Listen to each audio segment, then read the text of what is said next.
Hi! Tuesday is Stamp TV Day. I'm Kristin Stampini, and today I'm going to share with you some tips on how to get the price you want and need in selling your home. If you're a home seller, this video is for you. Also, if you want to know more how your asking price affects selling price, stay with me until the end of this video. And without further ado, let's get started.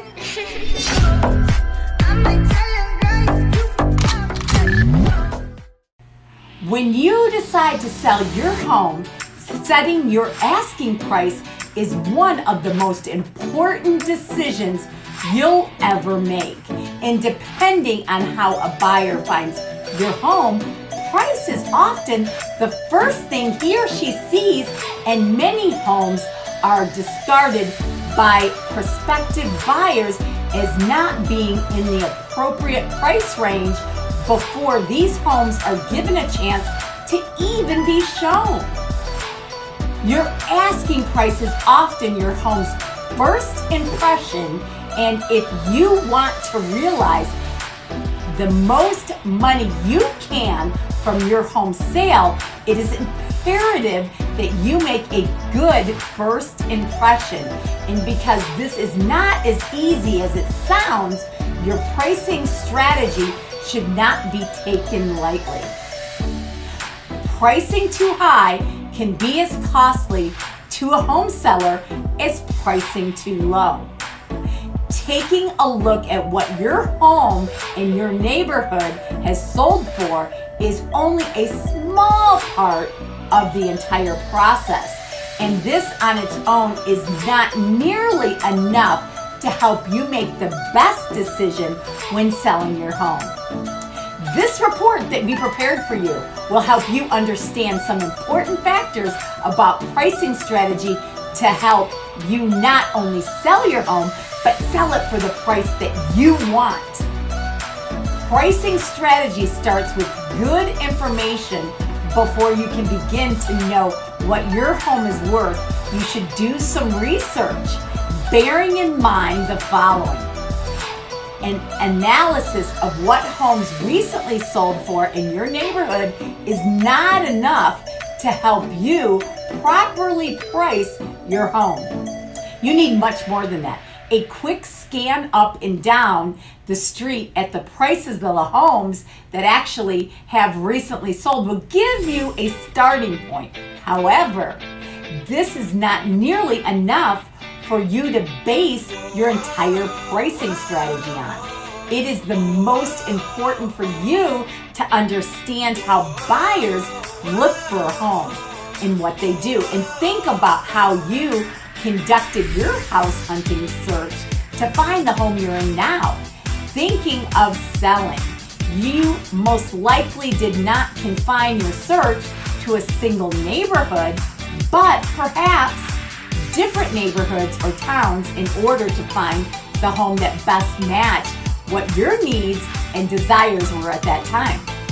So, the prospective buyers who will be viewing your home will conduct their searches in a similar manner.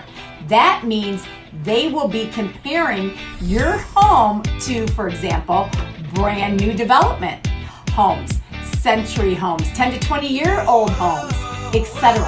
So they will also consider locations such as homes in established neighborhoods, in the middle of the town, the suburbs, or country properties.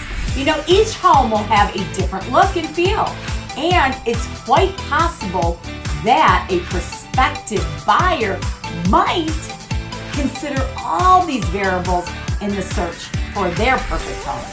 So you can see when you're selling your home, you're not just competing with the home around the corner, but also with the homes in other areas which have the same basic characteristics. Example, number of rooms, overall living space, and so on. How your asking price affects your selling price? Well, you know what? There are 4 common strategies that most sellers use to price their home. It is unwise to assume that a higher asking price will net you a higher selling price. In fact, often this is not the case. You're not paying attention to what market is telling you.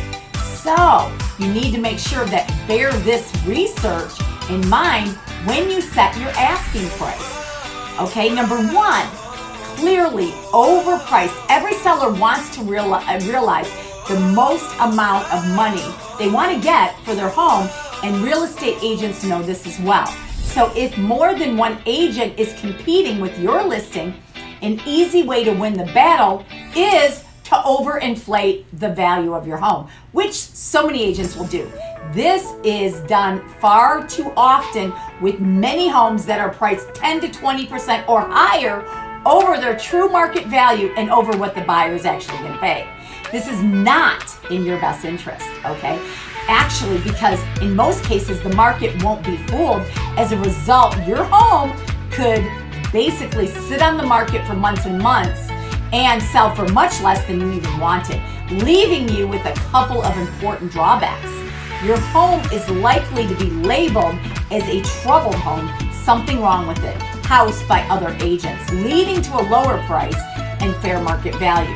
So when an offer is finally made, you have been greatly inconvenienced with having to constantly have your home in showing condition for nothing. So it's very important. You know, these homes often expire off the market, okay? Forcing you to go through this listing process and frustration all over again. So somewhat overpriced homes, about 3/4 of the homes on the market are 5 to 10% overpriced. These homes will also sit on the market longer than you want, and they're going to sell for less in most cases. There is usually one of two factors at play here. Either you believe in your heart that your home is really worth this much despite what the market has indicated, or you've left some room for negotiating. Either way, this strategy is going to cost you in both in term or in time the market ultimate price received. So think about that. You know, priced correctly at market value, some sellers understand that real estate is part of the system of supply and demand and will carefully and realistically price their homes based on a thorough analysis of other homes on the market as well as many other things. These competitively priced homes usually sell within reasonable timeframes and very close, if not higher, than the actual asking price. Priced below the fair market value, some sellers are motivated by a quick sale. These homes attract multiple offers and sell usually extremely fast in a few days, multiple offers and above asking price. So be cautious that the agent suggesting this method is doing so with your best interest in mind, and they're going to market it, and so they're going to get multiple people, like an auction effect. If you'd like more information from today's episode loaded with helpful tips and information, please reach out to us through the information that we have provided below. Also, if you liked the video, please push like, make a comment, ask a question, thumbs up, okay? And click on the bell icon and we will let you know when we have videos coming out every week. And please don't forget to subscribe. Thanks for joining us today. Bye.